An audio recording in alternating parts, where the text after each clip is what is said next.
Shut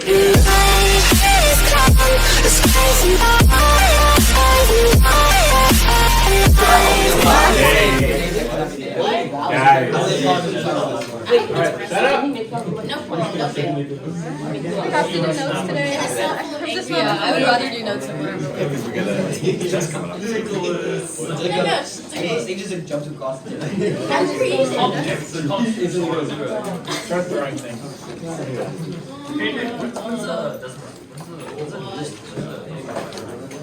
Why is it so strong? Oh, there's more. Exactly. You should see how many push-ups you can do in a minute. No, not that's assignment.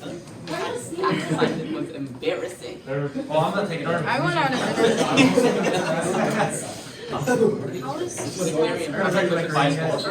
did 26 girl push-ups. I'm all set. 26 Why are the dumb ones called girls? Throwing things will work. Okay, so angular momentum, guys.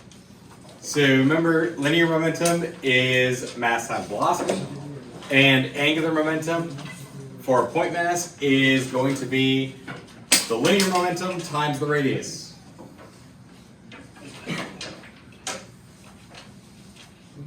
So linear momentum times the radius.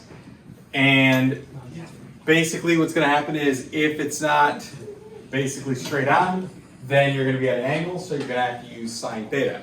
You want, think of it as, when we're talking about angular momentum, we're talking about having like a projectile hitting the door, which is going to rotate the door.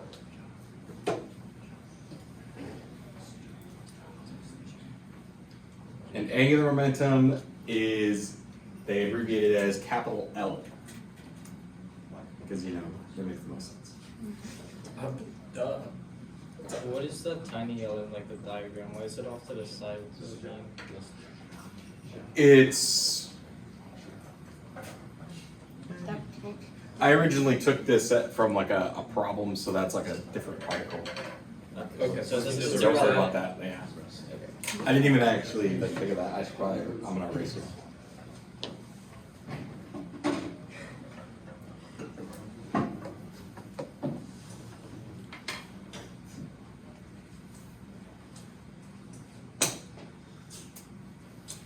Okay, so an example would be something like this. We have a 2 kilogram lump of clay moving horizontally with a velocity of 6 meters per second. When it collides with the bottom end of a vertical bar of length 1 meter that's hanging from a pivot at one end. What is the angular momentum of the mass at the moment it strikes the bar? So it's going to hit this bar. It is, right when it hits the bar, we want to know what the momentum is of the mass. So we're going to use radius times the linear momentum, sine theta. But since it's hitting perpendicular, well, sine theta just becomes 1. So we won't have to worry about it. So radius times linear momentum. Linear momentum is mass times velocity. So basically we end up with radius times mass times velocity. And so the radius, basically the point at where it hits the bar is on the end. So it hits it 1 meter from the pivot. So we put 1 in there. The mass is 2 kilograms. Plug that in as 2. And then the velocity is 6. Multiply those 3 together. We get the angular momentum is 12 kilogram meters squared per second.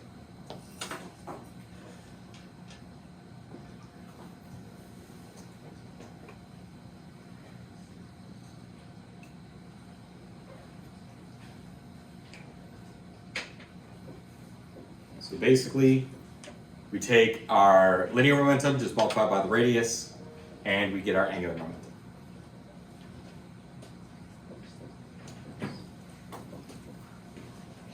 Now, angular momentum of a rigid object. So when we have something like a disk, that's spinning. It's rotating about an axis. The angular momentum is in the same direction as the angular speed or angular velocity. So we can say that the angular momentum is equal to the inertia times the angular velocity. Because remember, inertia is basically like the mass. It's how hard it is to get it to rotate. Multiply that by the angular velocity, we can figure out how much momentum it has.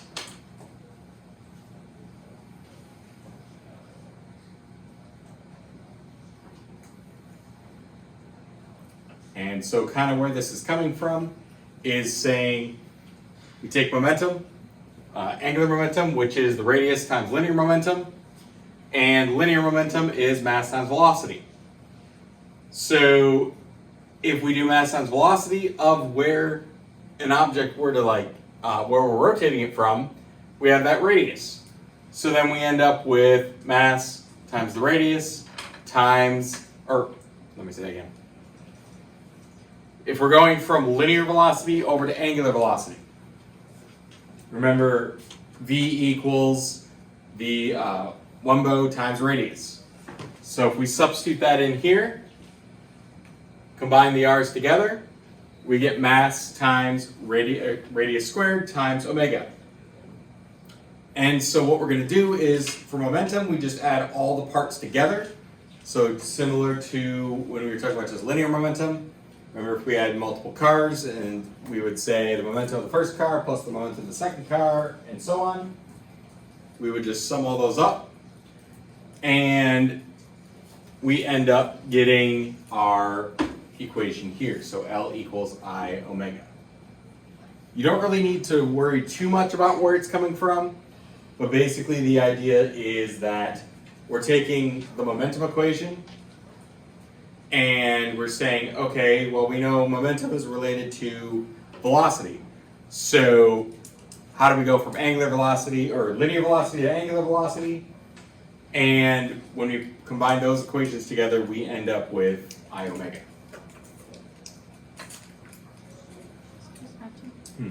Where does the I come from? The inertia. So That's not better. So basically what we're going to get is we have the summation of mass times the radius squared. And remember, mass times radius squared is the inertia for our point mass. And if we have multiple masses, we add all their inertias up. So this is summing all the inertias, which is just sum. Because in this case, we just have the one. But if we do have multiple things, we still do need to sum up the inertias. So I do got an example of that. What's up? So what if we don't have like a perfect disc that's rotating? What if it's like a square? There's another right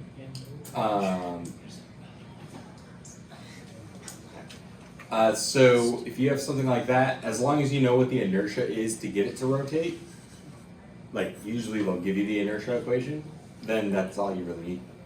And how big it is. This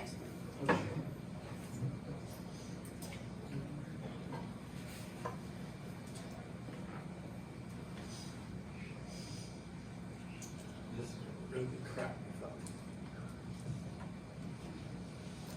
You could just kind of think of it as, we remember momentum is, linear momentum is mass times velocity.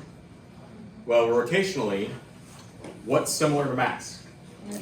Inertia. And rotationally, what's similar to velocity? Wumbo. So I times Wumbo. That's all it is. It's just kind of going from linear to angular. Ah, okay.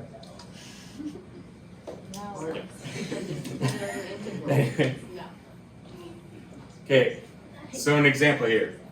We have a solid cylinder and a hollow cylinder have the same mass, radius, and angular speed. Which one will have a higher angular momentum? So the inertia is going to be bigger for the hollow cylinder And since Wumbo is the same, because it says they have the same angular speed, that means that the angular momentum is going to be larger. Remember, inertia is based on where the mass is distributed to the axis of rotation. So if you have a hollow cylinder compared to a solid cylinder, the mass is a lot further away from the axis of rotation, where the majority of the mass is. So therefore, the inertia is going to be larger for the hollow cylinder. But if they're moving at the same angular velocity, then it's going to have more momentum, because Wumbo is the same, inertia is greater, so L has to be greater.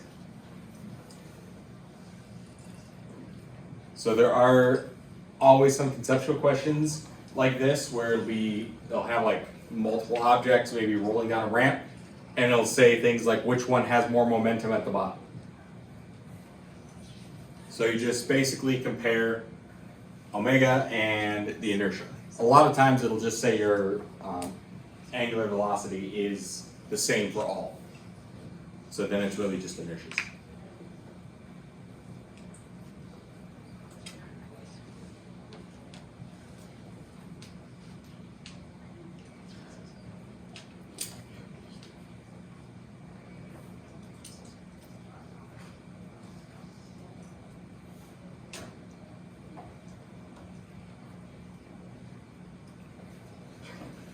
Okay, so we have another example here. So we have a bar of mass M and length L has two small masses, which basically we can treat them as point masses because they're pretty small. So they have mass 2m attached at each end.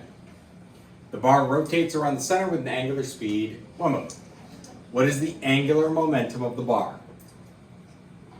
So I'm going to give you right now that the inertia for the bar is 1/12 ml squared. So they would just give you that. Okay. And we have these point masses that are rotating around this axis. A lot of times they would just give you that one too. So here's the inertia for point mass. So the point masses have an inertia of 2m L/2 squared. Mainly because the mass is 2m and they are half the length from the axis of rotation. So first thing is we want to figure out what the total inertia is for this entire system. Say for the bar and both masses. So if we want to find the total, what do we need to do, you think? Sum them up. Add them up. Take the summation. So we're going to add them up. So we have the inertia for the bar is 1/12 ml squared. The inertia for one of the masses is 1/2 ml squared. The other mass, 1/2 ml squared, which is basically, you could just use that too. But then you end up with 13/12 ml squared. So that's your total inertia to spin this entire object. So with those masses and that bar. And we're looking for the angular momentum of the bar. And so we know if we multiply the inertia by the angular momentum, or the angular velocity, we get the angular momentum. So basically, since we don't know the angular velocity, it would just be the inertia times omega.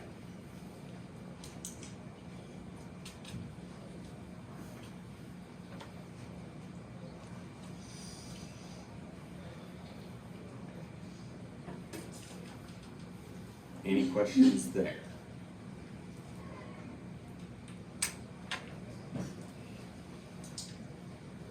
Now, when we talked about linear momentum, what do we know about momentum all the time? Unless there's an external force. Momentum is conserved. Well, rotational momentum is conserved as well. Oh, yep. What's up the last thing? It says what is the angular momentum of the bar? Is that, Yeah, why did you I mean, it's ask the bar me and this? the balls, right? Yeah, it's the entire system, all of it together, yeah. I should probably change it to system, not a big one. Yeah. But yeah, it's the entire thing. Okay, so conservation of angular momentum. So we know that the net torque, or the sum of all the torques, is equal to I alpha. So the inertia times the angular acceleration. We also know that if we take the derivative of the angular velocity, it'll give us alpha, or angular acceleration. So that means if we take the summation of the torque, so the net torque, is going to be equal to I, the derivative of the velocity, with respect to time. Which, since it's just being multiplied by the inertia there, we can put it up here. And I times omega is what? Momentum. Angular momentum. So basically, we take the summation of the torque is going to equal the derivative of the angular momentum with respect to time. So if the net torque is equal to 0, basically meaning no external torques, no external forces, then angular momentum, the derivative of the angular momentum is going to be 0 because it would be constant. Because if you take the derivative of a constant, what do we get? 0. So in other words, absence of a net torque, angular momentum is conserved. 10 points off for Parkinson's.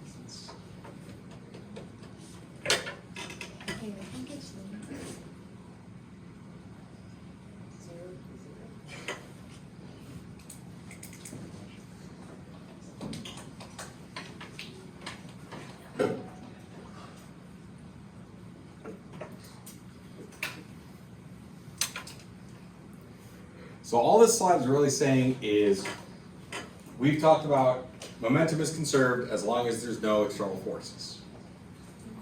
Well, this is just saying, we know if that's the case, for angular momentum, the reason why it's conserved, this is the calculus version of the reason why it's conserved. In AP1, we were like, yes, it's conserved unless there's an external torque. But why is it conserved? Well, it's conserved because if you take the derivative of a constant, you get 0. And your torque is 0, 0 equals 0, has to be conserved. That proves that it's conserved. How do you prove that 0 equals 0? So you have to define an infinite value less than 1 but greater than 0, and prove that it's equal to any other value that is within the same range. I'll have to find, I had to do my school when I was in college, that's one of the first things. Prove 0 equals 0, prove 2 equals 2. I've seen proofs about it, they're like abnormally long. Yep. Like it's like a lot of approximation time. Yeah, you have to like Because they like lied to me before. pull like And I was some like, postulates from Euler and stuff like that. It's Did weird. you just say Euler? Yeah. Yeah, it's Euler. I got my A in that. I've always said Euler. Oh, 10 points up for Yeah.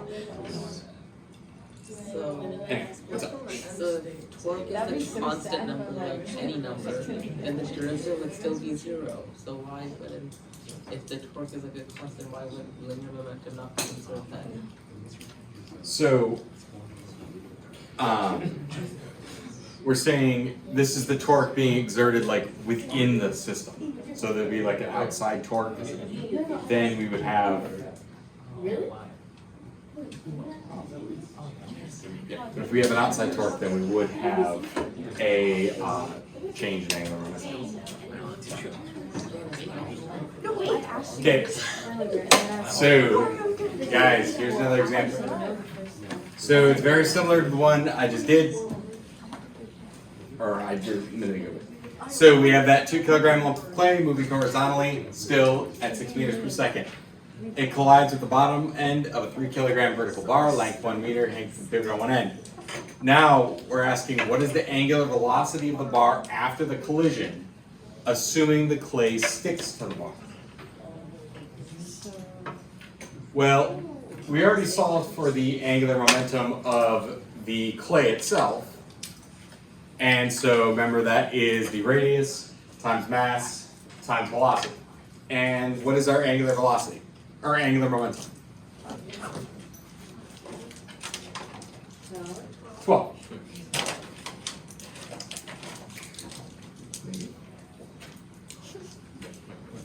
So we found out it was 12 already. So mass times velocity times the radius where it hits, which is 1 meter away from the pivot. Well, initially, was the bar rotating? No. So what's the angular momentum for the bar? Initially? 0. So if we add 12 and 0 together, no! Well, someone's gonna have to make lunch time. 5 seconds. Don't worry. Not at this point. Or at least a few guys did. Anyway. Okay, so because the bar wasn't moving initially, it has angular momentum 0. So the only angular momentum in the entire system is just from the clay. So that means the angular momentum of the entire system, which is the clay and the bar, is going to be 12 still. Now we know that angular momentum is equal to the inertia times angular velocity.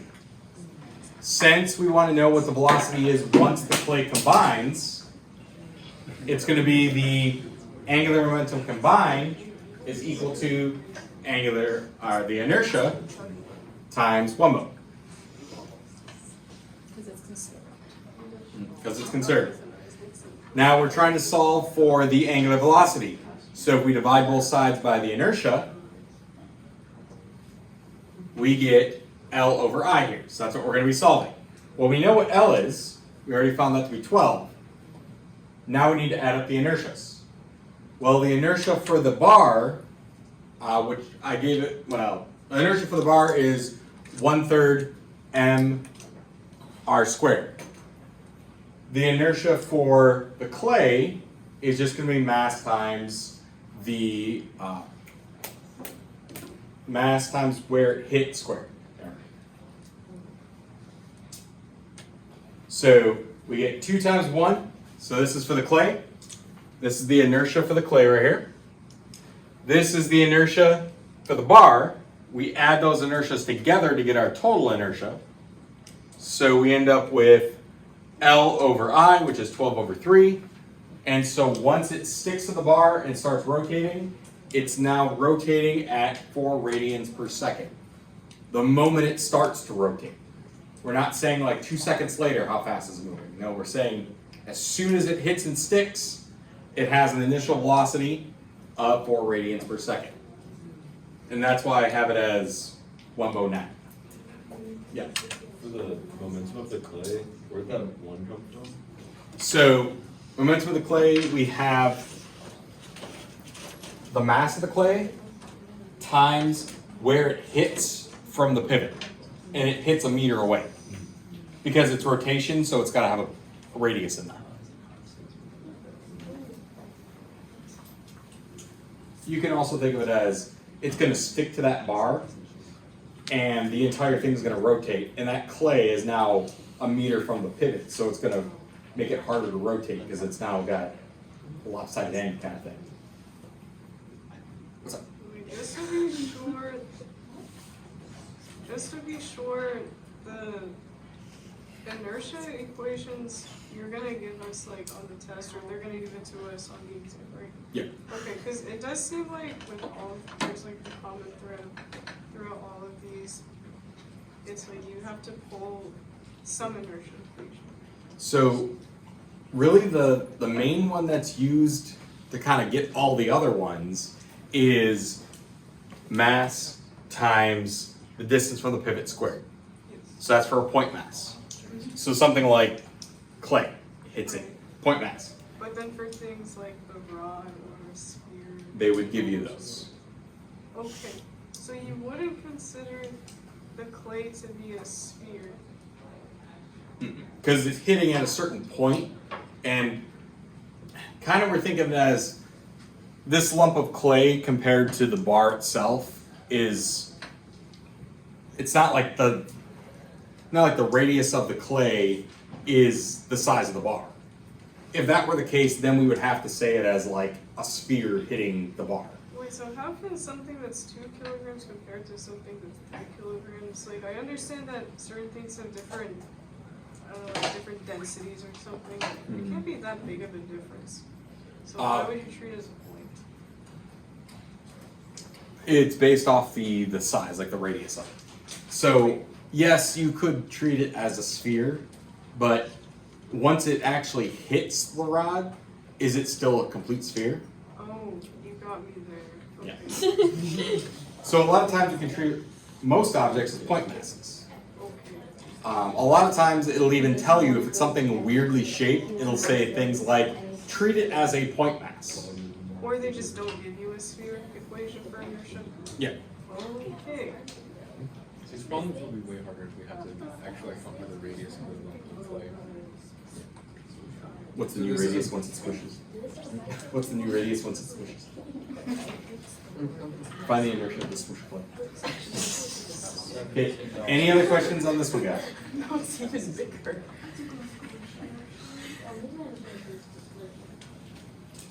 Okay, so here we have a disc-shaped platform, mass m, radius r, rotating with an angular velocity omega. A person.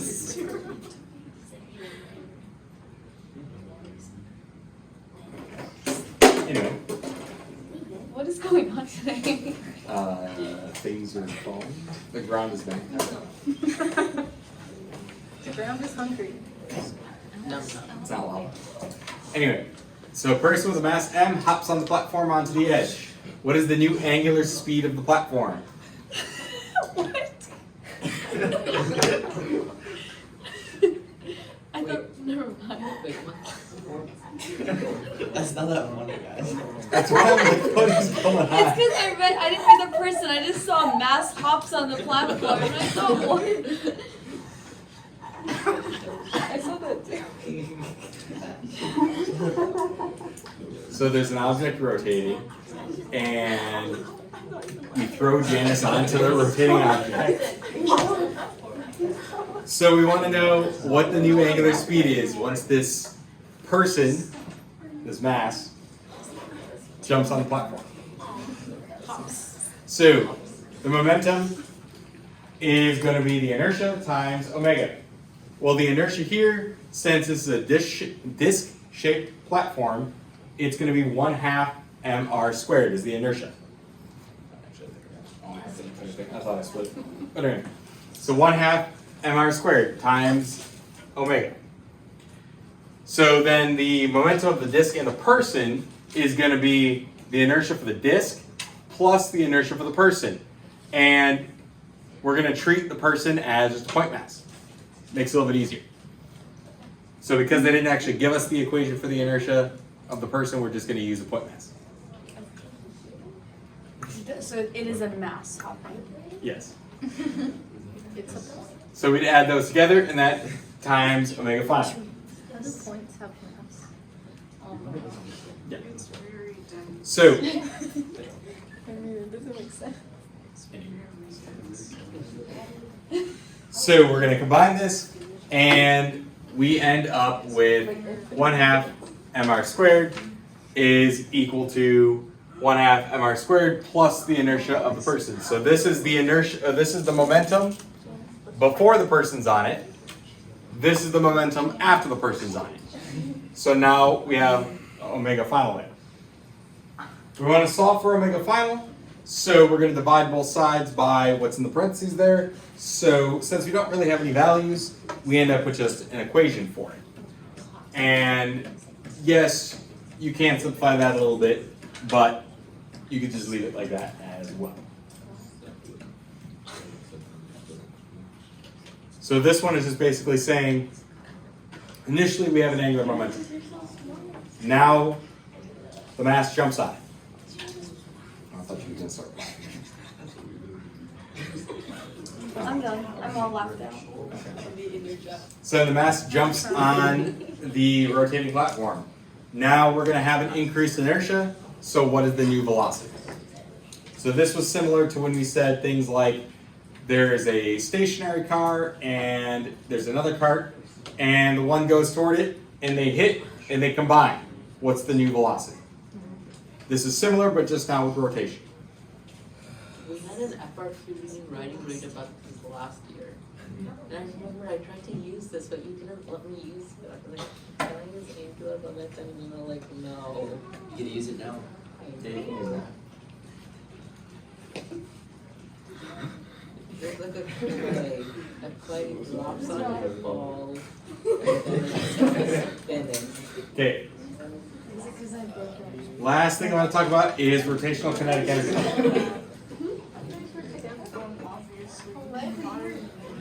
Okay, so when an object rotates with an angular velocity, each little piece of the mass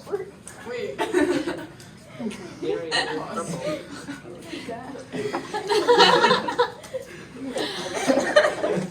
This is going on YouTube, Miriam. Oh!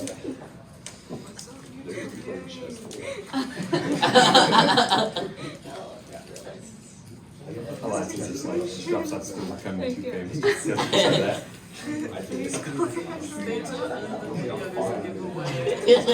Okay guys, come on, we're almost done here.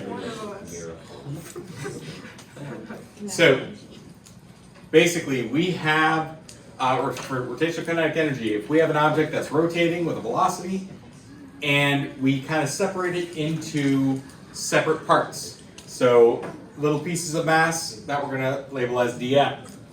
As it moves in a circle, we know that the tangential velocity is equal to the radius times omega. And so since each little piece of the object has mass, each little piece has kinetic energy.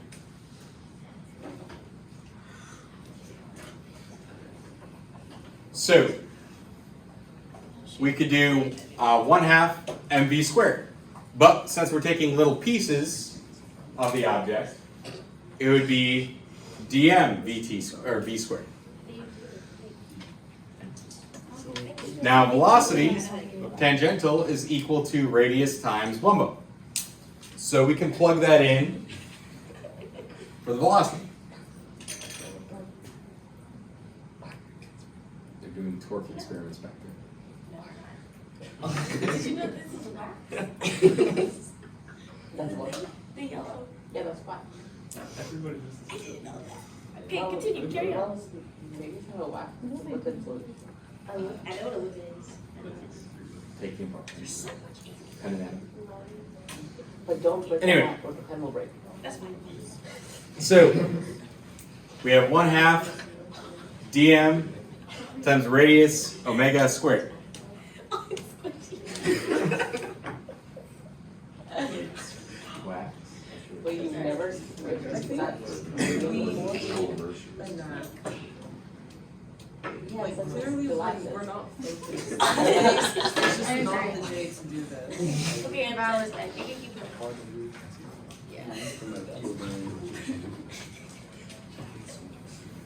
Okay. So it's r omega squared, so we square both of them, so we get r squared and omega squared.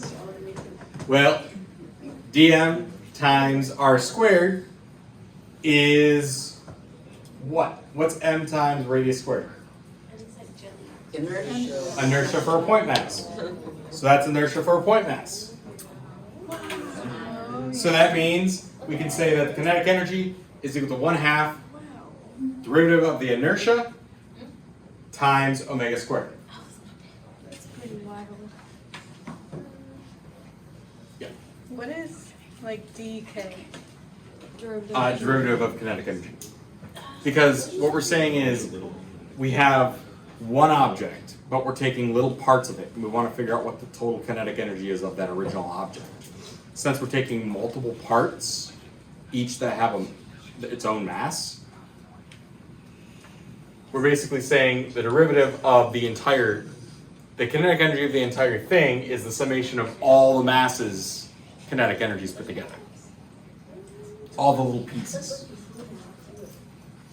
So like, if let's just say something is moving. Okay. This is a linear kind of example, but it'll work with this. Imagine a car is driving down the road. It has kinetic energy. Well, there's people in the car. They have kinetic energy. So what's the total kinetic energy of the car with the people? You just add all the parts together. So what this is saying is, to find the total kinetic energy, we take all the parts, find all their kinetic energies, and add them all up. So DM, So we're just separating them into multiple masses. so DM is just like, it represents the mass at a specific point, right? Yeah. So like one person in the car gives you that one person's kinetic energy. Why are we using like that one summation symbol to do this? So, remember, derivative is basically a summation, but we can only actually use a summation when we actually know how many parts we have. But if we can have anything and break it into an infinite number of parts. That's where the calculus comes in. Because if we take the derivative of an infinite number of parts, we get a really close estimate. You mean an integral?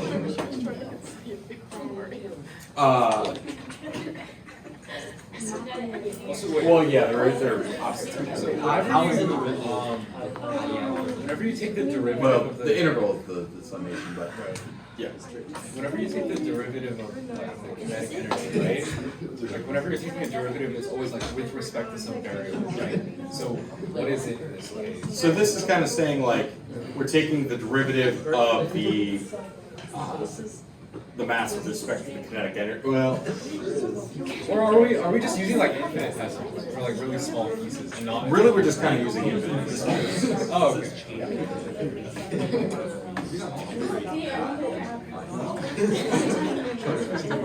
Okay, so guys, total kinetic energy of an object. So to find the total kinetic energy of an object, we sum over all the infinitesimal masses. So we had our kinetic energy total is going to be equal to the integral of dk. So basically to find our kinetic energy, we take the integral of that formula we just got over there. So 1/2 di times omega squared.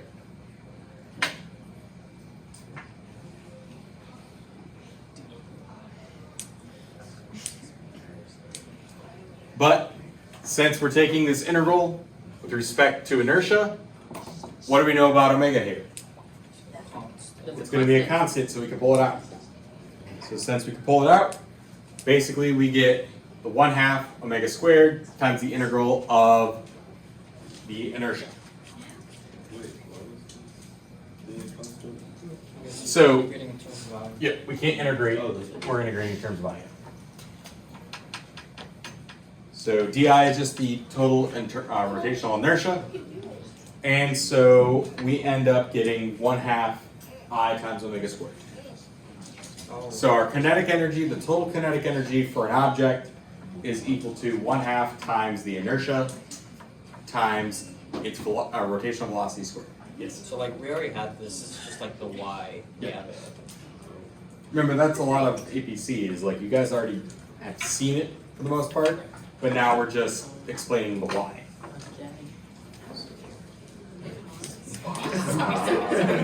Sorry. Wow. Wait, what Y'all have good ears. Wait, what did you say? I was just bumbling. What did you Yes. I don't care why. I think the fact that Arya didn't hear you say that when he's that close, but I did, that's a problem. I would be an architect. He was so focused on the lesson.